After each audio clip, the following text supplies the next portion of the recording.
Yeah, round 3 in 2026, we're going to be at Willow Springs. We're going late in May. It's the 29th through the 31st. And I love going to Willow Springs. There's such an automotive enthusiast history at Willow Springs.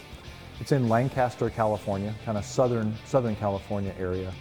And most recently, Willow Springs has gone through a bunch of renovations. Actually, the previous owners, that the family had owned it for generations, they sold it.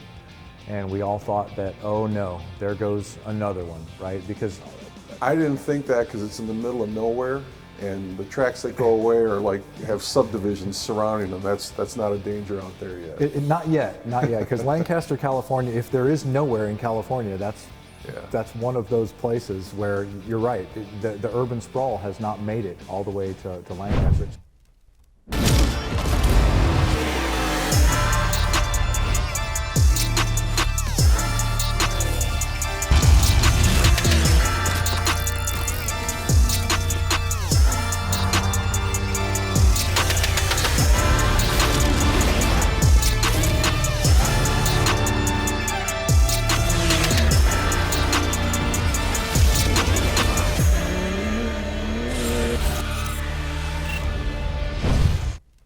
It's such a cool facility because for people that don't know, a lot of the Ford versus Ferrari movie was filmed there. Tons of car commercials get filmed there. Optima filmed the commercial there. We dragged a Jeep out there because there's mountains nearby. We put the Jeep in the mountains. I hauled Mark Stilo's Camaro out from Michigan, and we ran Mark's car out on the track there until literally the tires burned off the car. Yeah, and there's the track setup is very unique because there's really 3 tracks there. They call Big Willow, which is kind of the one everybody's familiar with. And then there's the Streets of Willow, which is a kind of a no elevation, sort of mid-sized track that's off to kind of the northeast. And then there's the Horse Thief Mile, which is a small track that's literally cut into the side of the mountain above Streets of Willow. So it's really neat. They use the Horse Thief Mile for drifting. They have a lot of drift competitions there. What does it mean to be built with Summit? It means you're hitting the autocross, drag strip, dirt, or open road with confidence. Because built with Summit means you're using parts from the top names in performance. Let's build it together. SummitRacing.com. But now that they've done a lot of renovations there, they've paved, they put some new pavement in a lot of areas, they've paved a lot of the runoff areas.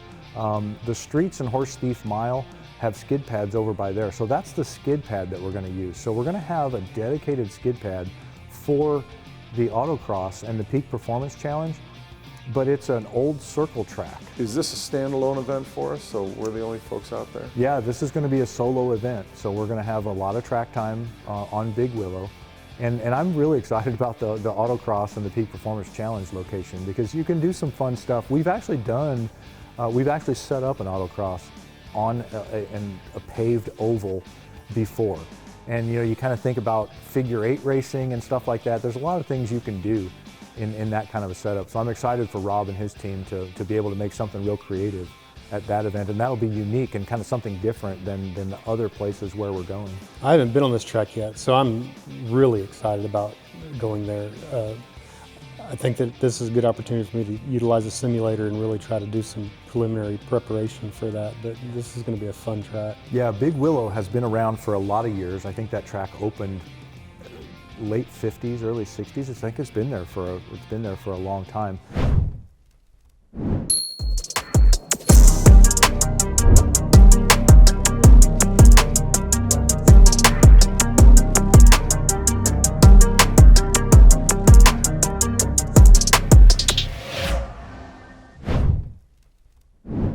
When I was there last and running that course, it's fast.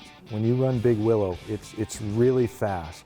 It's not very technical. A lot of the turns are sweeping turns. Not a lot of technicality to it. There is a lot of elevation change there because you really kind of the main straight of the track kind of goes uphill a little bit, and then you just continue to kind of climb up through like a foothill, and then you come back down this big hill into the final turn.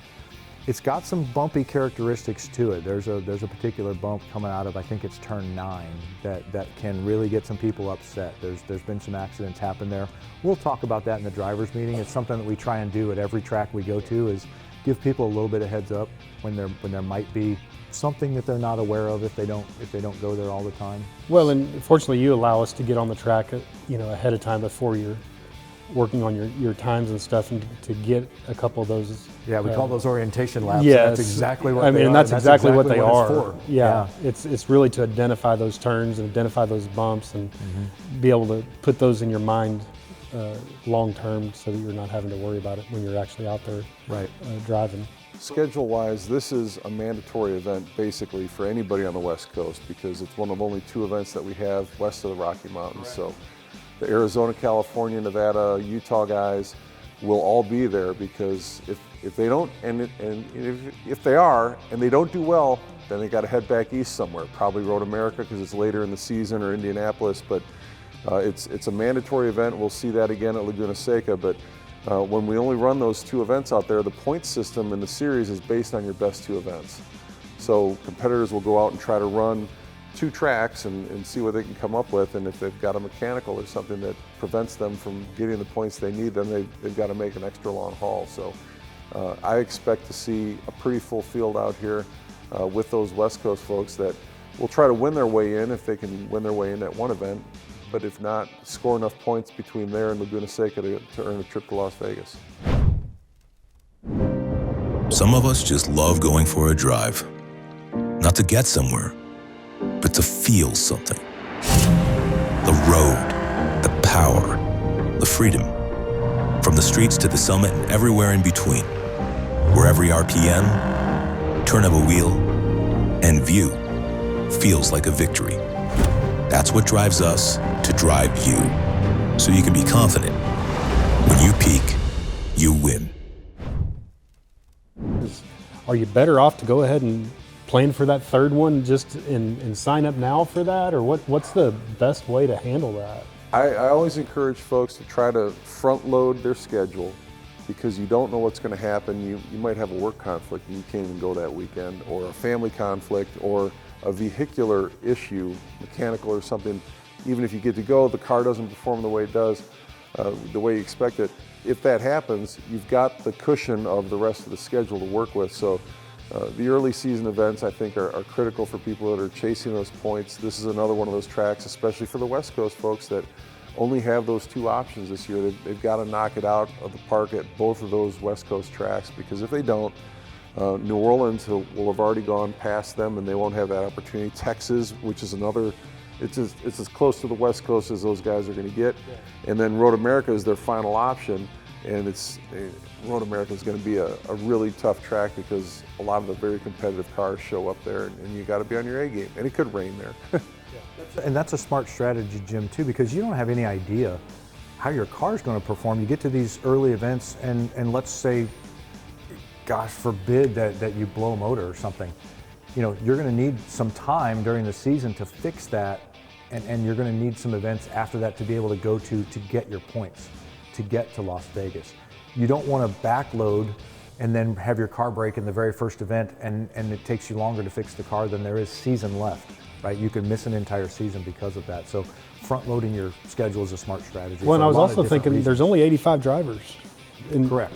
So if you don't plan for that ahead of time, you might not have that opportunity. As look at Indianapolis. I mean, it's sold out in what, 2 hours? 2 hours. Some folks missed the opportunity to go to Indy. You almost need to kind of do some preliminary planning and get your spot now, just to make sure that you've got that. I'm really looking forward to getting back to Willow Springs. I'm looking forward to going. And I hope you'll come out and join us.